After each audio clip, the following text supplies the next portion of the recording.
রাতের গাড়িতে ঢাকা থেকে চিটাগাং যাচ্ছি। কখন যেন ঘুমিয়ে পড়ছিলাম। ঘুম ভাঙতেই দেখি বাস থেমে আছে। আরও দেখি পাশের সিটে শাড়ি পরা এক মহিলা। কখন মহিলা বসেছে টের পাইনি। সে ঘুমাচ্ছে।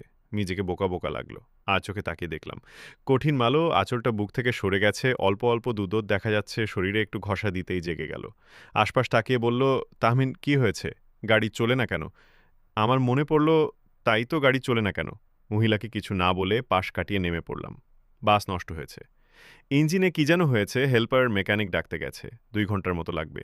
ঘড়িতে তখন ২টা বাজে। পকেট থেকে সিগারেট বের করে জ্বালালাম। গাড়িটা এমন জায়গায় খারাপ হয়েছে, আশেপাশে কোনো বাড়িঘর দোকানপাট নাই।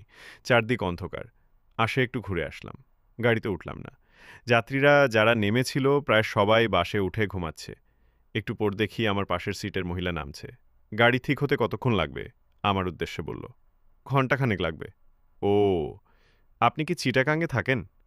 জি। আপনি? আমি ঢাকায় থাকি। আত্মীয়ের বাসায় যাচ্ছি। কোথায়? আমরা ততক্ষণে হাঁটতে শুরু করেছি। আগ্রাবাদ। আমিও পাশেই থাকি। একটা সিগারেট জ্বাললাম। আপনি সিগারেট খান? সিগারেট খাওয়া আমি পছন্দ করি না। কেন?